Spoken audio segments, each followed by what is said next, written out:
民眾過馬路過路線兩邊有紅色的燈光線條特別顯眼，影片鋪上網了後，引起儕人熱烈討論。覺得這個蠻酷的啊，就是它感覺晚上比較看得比較清楚啊，對於行人的部分比較清楚，比較安全一點。那會出現這款的情景，原來這是台南市交通局為了讓過路人行在咧路上更加安全，在車流量大的路口導入智慧化警示系統，只要系統偵測到過路人正在咧行斑馬線，塗開燈條就會框出會當行的範圍，也可以發光，提醒來往的車輛要注意。其中比較特別的是，我們利用投影的方式，讓提醒右轉的車輛在通過路口時候可以注意前方路口有行人要穿越，要更加的小心這樣哦。交通局表示，直觀式警示會當補足傳統標誌甲標線，在複雜路口環境當中的不足。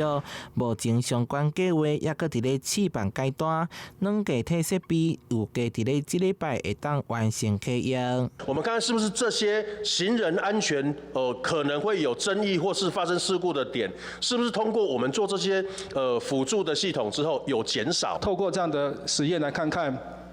到底有沒有效？比如說，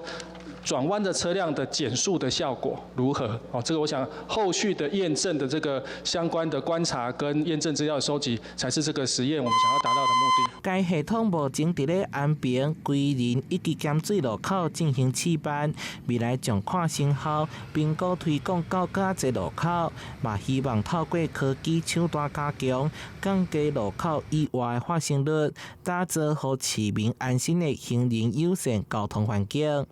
台南新聞社會採訪報道。